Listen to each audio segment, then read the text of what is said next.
So, let's do this. My name's Patrick Noll, and I'm a commercial cactus breeder.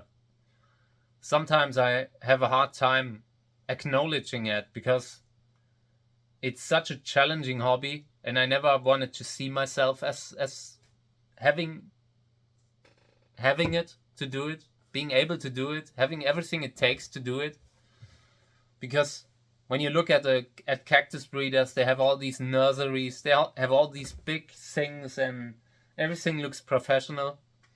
And what I do is a lot more spontaneous. I work with small greenhouses, sometimes like 10 square meters, nothing big. But what I do works, and I've grown to become one of the world's best cactus breeders. I'm shocked, I know.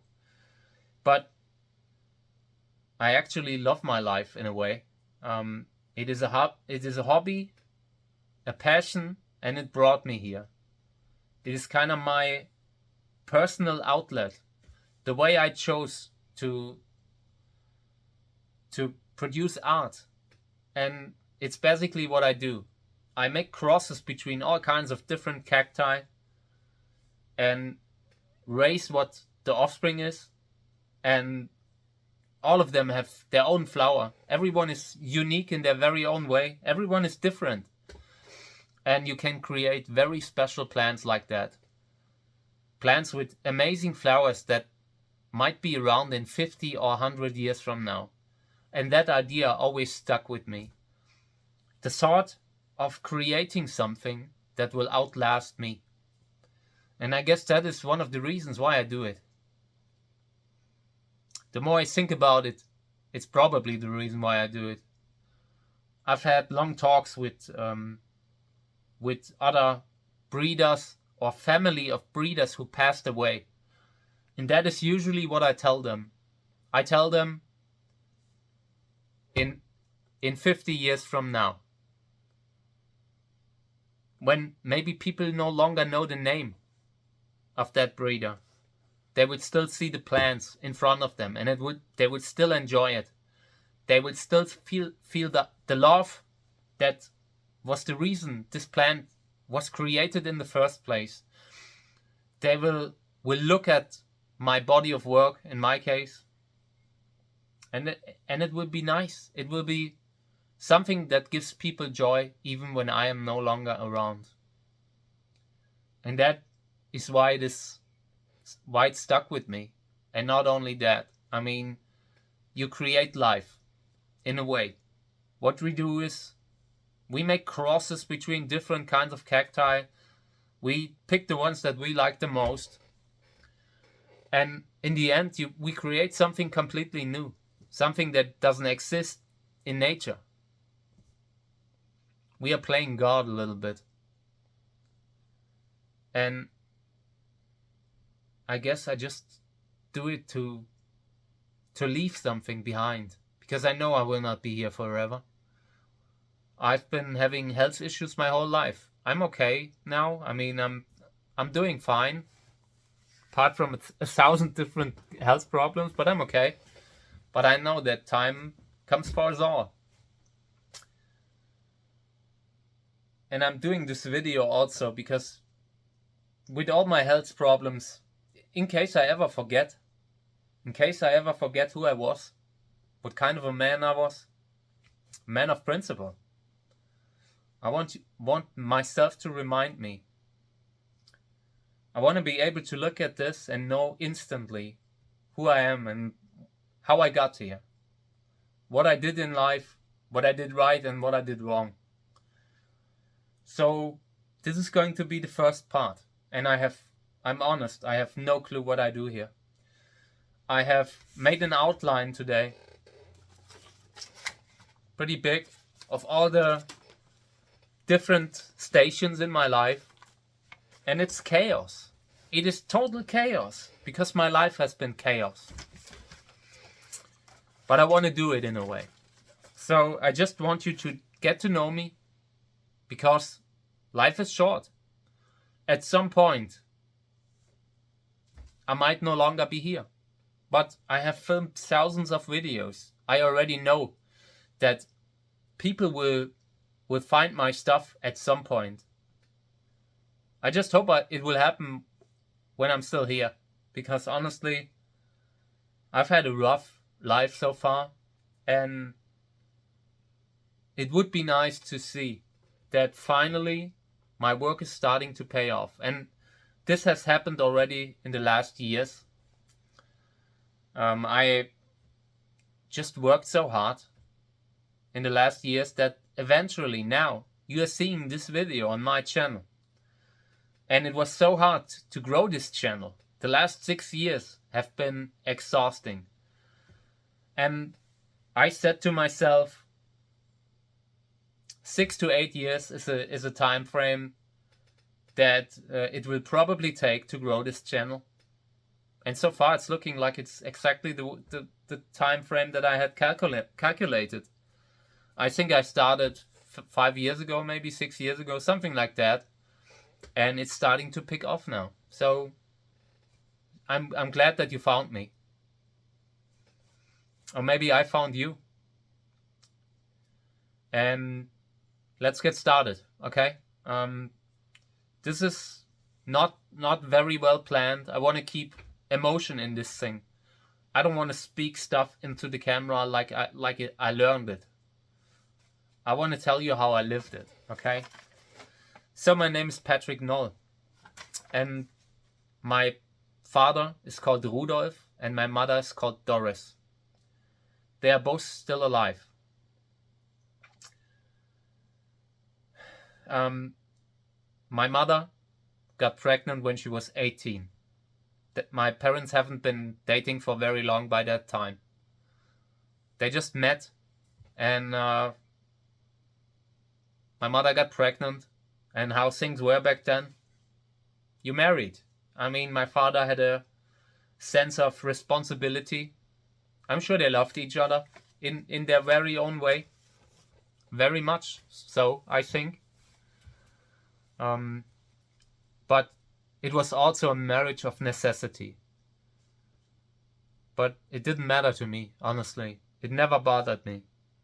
I found it, I mean, it doesn't matter how life, all the stations that we take over in our life, we move through in our life.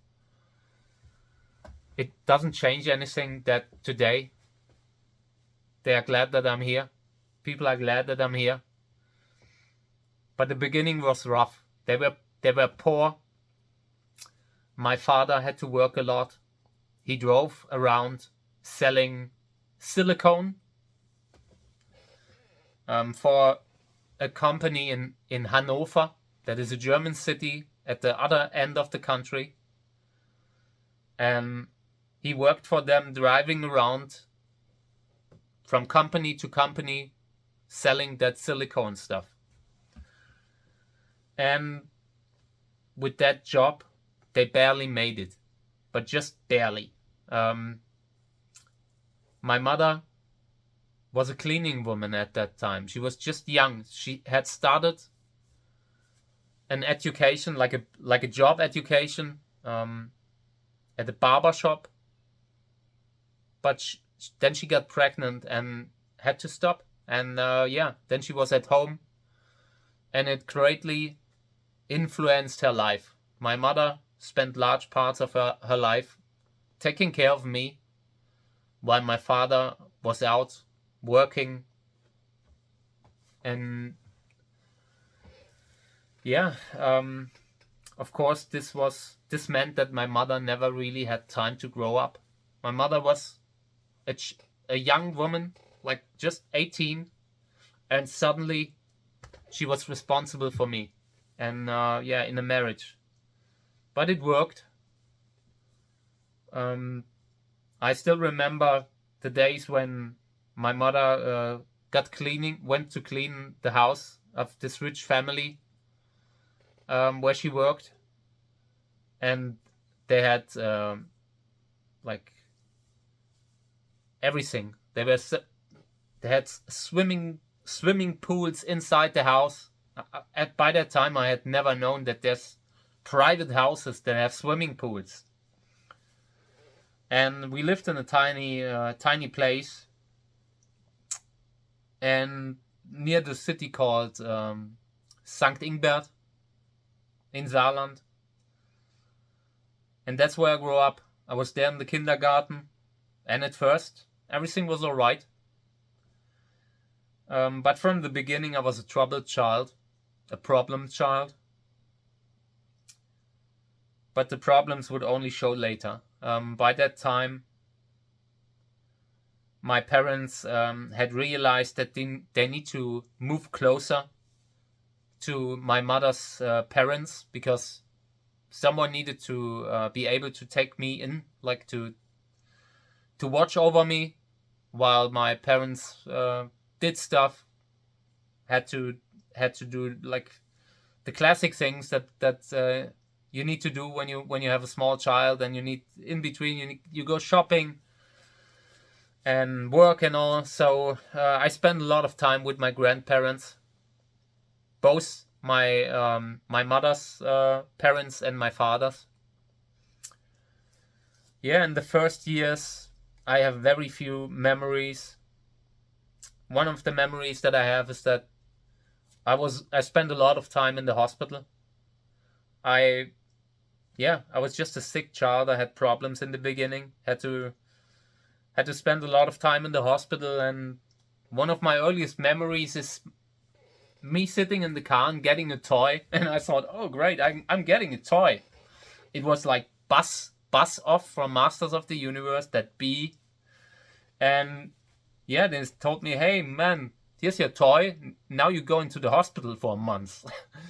And that was how my life started. And it was rough. I was sitting on the window all the time, waiting for my mother to come, and it felt endless. I remember that. I still remember it was way up, and I still remember that boring looking house, cement block of a house, and that cement parking lot that was below. And I was waiting and waiting and waiting. That was one of my earliest memories. And then we moved to the town where I grew up, called Blieskastel. That was my hometown. Beautiful place, small town where nothing ever happened. Not many crimes happened. We were all out at night, walking around until it got dark. And at that time it was completely normal. I was what's called a key child. I had my key, and I just came home. I made my food at some point. But yeah, in the beginning I was in the first class, and between first class and fourth class I was a problem child. I had a lot of issues, and I didn't understand it at the time. I was behaving very unusually, aggressive towards other children. They sent me in all kinds of special classes for difficult kids, where I had to learn how to talk and not to solve problems with aggression. But it only got worse through that. I was in one of these special classes where they gave one part of the class got no homework and was allowed to go home, and the other part got homework, and that set me off so bad that I wasn't allowed to come back.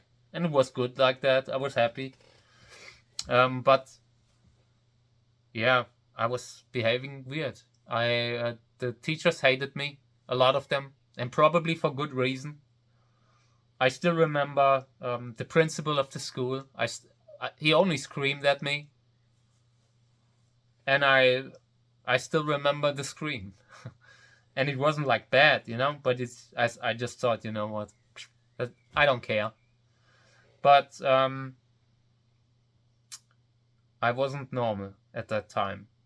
It took me a while just learn about these things, about mental health, and make I had to make my experiences in life to somehow come along. Eventually, I did come along, but I had a difficult upbringing because of that, because of all that. So I was never interested in school. I hated school. Learning was something that I just couldn't do. I remember so many days where I sat there crying, and my father was losing it because I couldn't solve the math equation or the and I just felt I'm dumb. My brain couldn't function. I could not focus. I could not concentrate. And that's when they took me to the doctor. And I went through all kinds of tests to see if I have ADHS. And they weren't sure. Test results were inconclusive because my back then my GP, the general practitioner, felt like, yeah, he's probably just a weird child, just a quirky child. And that's when that attempt to get it treated ended. It might have helped me in my whole education to maybe start treating it medically, but who knows? Maybe it was best the way it was, because it also leads you to a different path, a path to who knows what will happen when you come into the medical system and start taking different meds and all. So I did not get treated at the time. I just lived my weird existence, continued to live my weird life. And when I say I was weird, but I was also a kind, good-hearted kid sometimes. I was just having so many different things going on inside me. And I couldn't control it. Today I can. I learned how to control my inner demons, my problems that I have. Today it's not so bad anymore. But I think I'm still have these problems with focus, concentration. And I sometimes thought about getting it treated, but I never did. So when I was in primary school, my parents had to make a decision where to send me. Should I go to the gymnasium or to one of the lower schools? And I probably should have gone to the less difficult schools, but I chose the gymnasium, the fool that I was. It didn't take long, but while I was there, I was doing all kinds of things, but not learning. I still remember in 5th class when I was sitting beside my friend in the last row, and the whole class was solving a math equation, something really important for staying on the school. And I was really thinking hard about the Macho Man Randy Savage and his match against Ric Flair, and how he lost his title through the figure 4 leg lock. And that was something that really, that was the stuff that I was thinking about. School, screw that. I didn't want to have anything to do with that. So at some point they told me, you know what? You need to leave the school. You are just not qualified to be here. So they sent me to the next best school. And at that school it continues similarly. I just realized I hate school. I cannot focus. I have a hard time learning. And I barely made it through that school. Over the course of my life in school, especially in the beginning, I had a lot more problems. I wasn't allowed to go to church anymore. Something about, I don't know, the little